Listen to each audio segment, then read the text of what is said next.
young people lost their lives.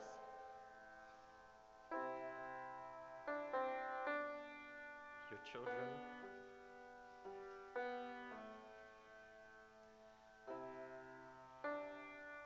We're so sorry that this is the kind of world we live in, and that America right now, this kind of thing happens so often.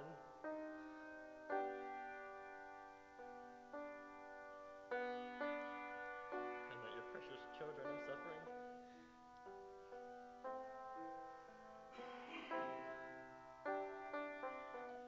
So sorry. I'm a parent that you have to experience that, experience the pain every day of this sad world. So I pray that we can be grateful. I know many of us, maybe we're going through different things and we're struggling. Maybe we feel lost, maybe we feel distant from you. Maybe we don't feel your love or your presence in our life right now. And maybe it's difficult to be happy, to feel hopeful. But I pray that we can just at least feel gratitude to be alive.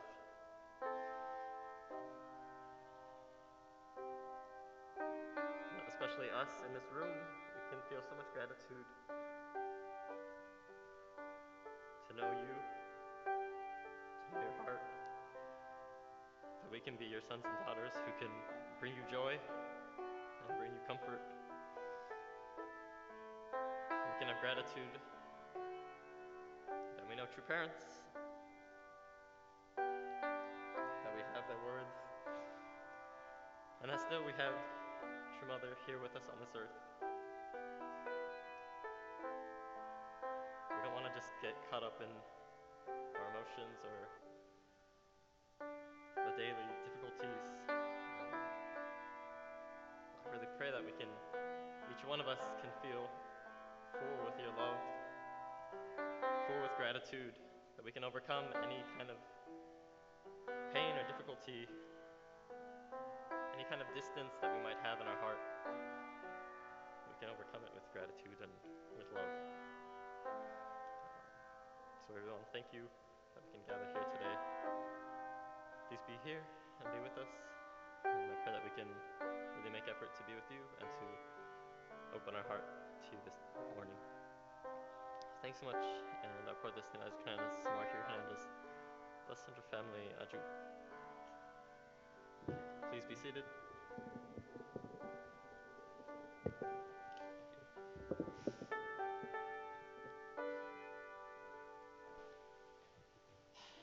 Okay, good morning, everybody. So I'm going to be giving Sunday service today because Reverend Jackson.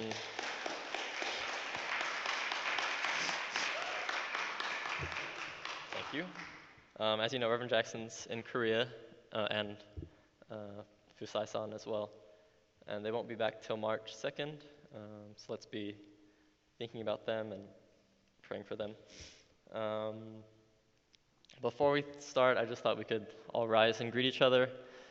But also, if everybody could try to move up to the front as much as you can, because later on we're going to be watching some videos, and I want you to be able to read what's on the screen. So please greet each other and move up to the front.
maybe so. Okay.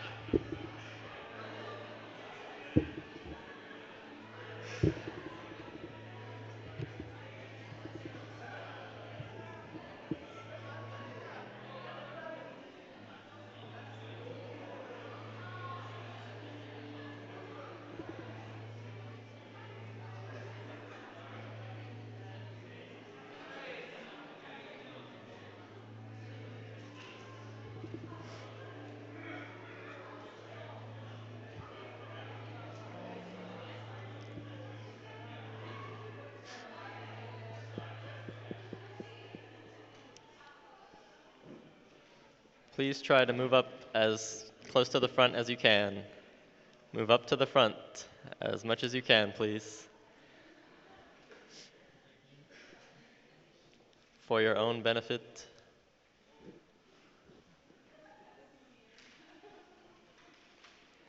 It's a whole row up here. It's wide open. Okay. Okay, good morning, everybody. Um, so my plan this morning, I just wanted to say a few words and read a few things. I thought I'd try to talk a little bit today about parents. Uh, and then after the readings, we're going to do a little activity, which you will see what that is. And then after that, I thought it'd be a good idea if we could all watch together. Trimother gave a short talk for the victory celebration after the African summit. And then I also wanted to show the prayer she gave on Goree Island that you may have heard about. So if you've already seen the videos, please try to enjoy them again. And if you haven't, then yeah, I hope you can enjoy them. So I just wanted to start with a reading first.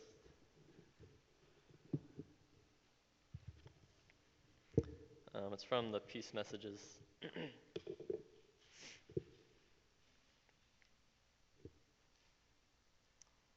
The very first peace message. And there's the reading up there. So I'll just read it. This is, anyways. I invite you to enter into a transcendent state and prayerfully ask God, what is the center of the universe? The answer you hear will undoubtedly be the parent-child relationship. Nothing is more important or more precious than the relationship between parent and child. This is because it defines the fundamental relationship between the Creator God and human beings. Then what defines the parent-child relationship? Three things: love, life, and lineage.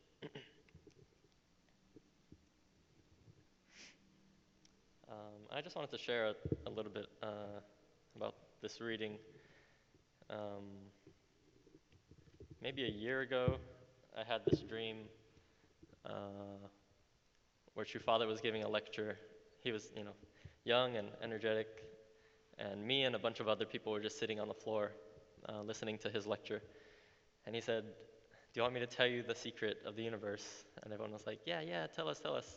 And so he started writing on the chalkboard what it was. And like, people started standing up, and I couldn't see. I was trying to see, what is the secret of the universe? What is he going to write down? And finally, everybody sits down, and on the chalkboard, there's just the words parent, and then a dash and child.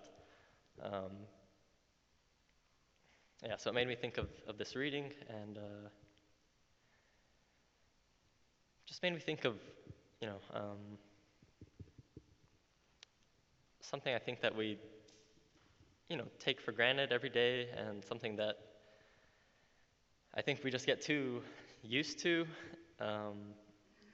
is our parents, and, we forget how important and how crucial that relationship is for our lives and for our growth. And so I wanted to read the next readings. They're from the Cheonseongyeong,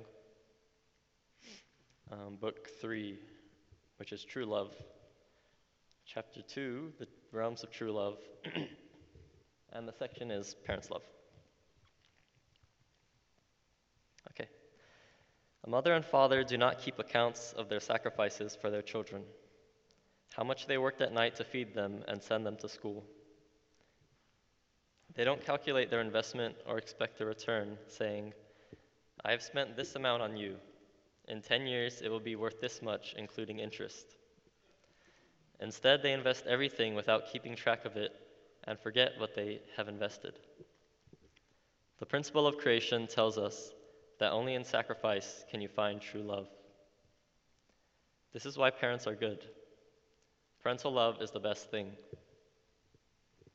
And then one more reading from the same section.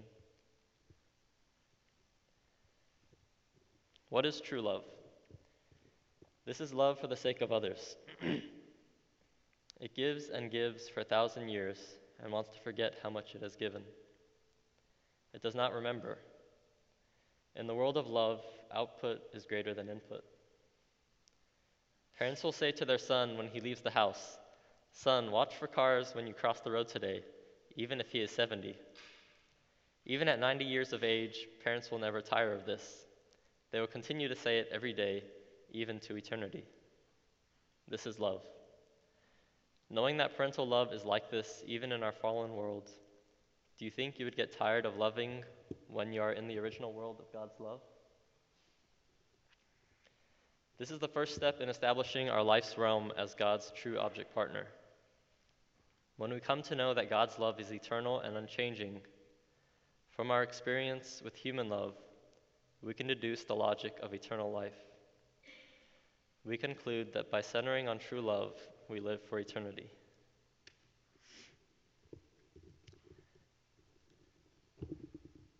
Do any of the adults here have that experience? Your parents still telling you to be careful or, I don't know, drive safe? Yeah? Yeah, every time I leave the house, my mom will always, where are you going? Or be safe.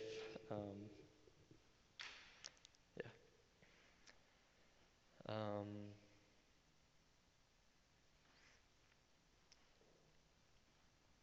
Yeah, I guess I don't know, it was, for some reason I just felt like this is what I wanted to talk about and this is what I should talk about this Sunday. And I really thought the readings were really beautiful and deep. Anyways, me and Marina were walking yesterday, and I was kind of telling her my idea for the sermon. And I said, yeah, I want to talk about parents, and and she asked me, why? I can't remember exactly, but she said something like, why should children love their parents? I was kind of surprised and I understand what she was getting at, like, she wanted to hear my explanation, and she wanted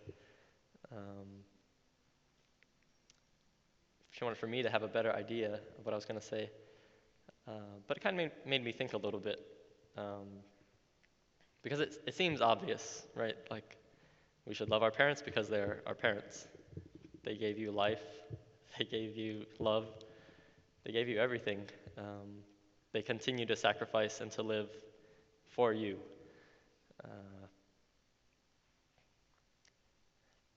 But also, right, kind of as Father's words were saying, right, parental love is God's love, that kind of unchanging, eternal love. If you're not able to receive it from your parents, then, right, it's as if you're not going to be able to receive God's own love. Yeah, I can tell you from my own experience, when I feel distant from God, or I don't feel His love, then I'm pretty sure that it's because there's some kind of block between me and my parents. It's because maybe I have some kind of resentment, or maybe I'm angry at them about something. And if I take the time to invest into that relationship and take the time to take away that resentment, then I can feel so much of their love, and I can feel so much that God loves me as well. Um, and I just wanted to connect it uh, to true parents. Like, I don't know about y'all, but um, whenever I'm in front of true parents, I never had the experience to stand before Father, just, see him speak. Um, but even just hearing him speak or being at his speech, I remember being so scared that he would look at me and he would see me, right? He would see my thoughts and my sins and, everything that's wrong with me. And, I was so afraid, like, please don't look in my direction, Father. Um, and I had the experience 2 years ago in Korea that together with a group I sung in front of True Mother. And I remember just shaking and being so afraid, having the same feelings. Please, don't look at me. You're gonna see, everything that's wrong with me. Um, but in my dreams with true parents, it's completely different. And I feel this incredible sense of peace and comfort. I had a dream maybe a month ago with True Mother, uh, and I was like, somehow I was her assistant or something. I couldn't speak Korean, but luckily she spoke English really well. Um, and we were just driving around, and you know, we passed by like some food cart or food truck or something, and she said, "Oh, do you want one of those?" I said, "Yes." And so we stopped the car, and she got out and bought me, um, some uh, a kebab. I don't know, the stick with the pieces of meat on it. Um, I remember her, putting her hand on me and touching me as if I was her own kid, and that's how I felt. I didn't feel any fear, um, or any shame or any sense of judgment. I just felt peace. Um, and I think that's how it should be. Um, right? We call them true parents, and we say that we love them, and you know, um, but do we really feel like they're our parents? Do we really feel that they're more than our parents? I mean, that they're our true parents. Yeah. Do we really feel that they love us and that they care about us? Um, if we were in their presence, could we feel comfort and could we feel peace? Uh,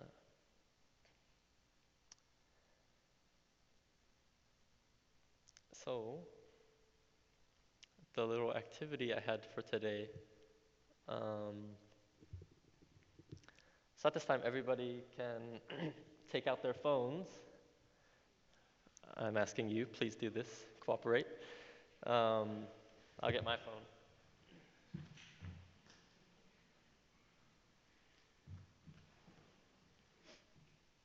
Okay. And as you can read, I'll say what I would like for you to do. Um, so I'd like for the parents to text their children some kind of caring, loving message, and also something that you want to give to them or do for them this week. Does that make sense? Like, I put some examples. Hi, son, I love you, and I want to take you to a movie this week. Or, good morning, I hope you're having a good day. Can I buy you lunch this week? Okay, you get the idea. I know it might be hard for parents who have a lot of children, but I'm sorry. Group message, yes. Thank you. And then children, you're going to do the same thing. You're going to text your parents a caring or loving message and something that you want to do for them or give to them this week. Like, hi, Dad, I appreciate you. I want to give you a massage this week. That's what I'll probably do because my dad likes massages. Or, hi, Mom, you are so beautiful. Can I buy you a drink from the cafe today? That might be good because cafe is just right there and you can do it. Um, yeah, I'd like everybody to do this. Japanese students, you can text your parents, can we talk this week? Or, I'd like to see your face this week. I'm thinking about you. And parents, who have children out of state or in other countries, other states, same thing, just text them something and maybe, can I FaceTime with you or Skype with you this week? I'd like to talk to you. How have you been? Okay, so why don't we all take some time to do that right now?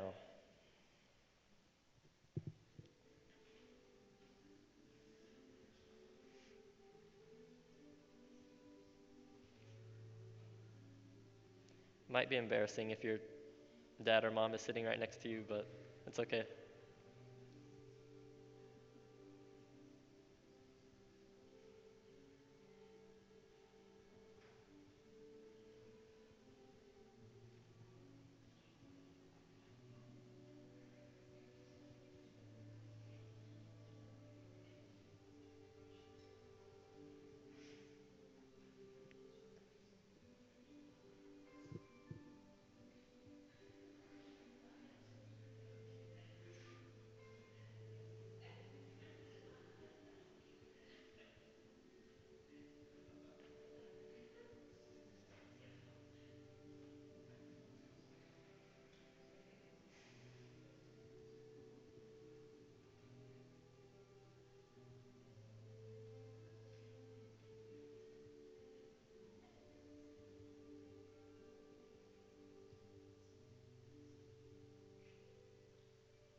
Y'all can keep working on that. Um, I guess something a little reason why I wanted to do this activity.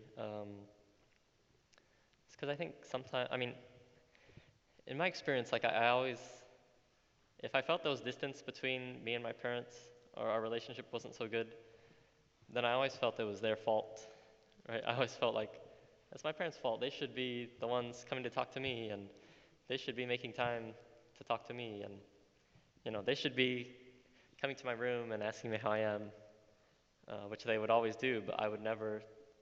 Your parent comes to your room and says, "How are you?" You say, "Good," and then you don't say anything else. Um, but I really believe if you want to make the relationship work, then as children you have to take some responsibility and some ownership for the relationship, and you have to give, and you have to make that effort. So I hope everyone can find something they can do for their parents, and parents can find something they can do for their kids this week, and that you can have a good experience with this activity. If you're still working on it, don't worry, you can continue. But we're just gonna go into the videos that I wanted to watch today of True Mother's, her victory celebration speech, and then her prayer. So please enjoy.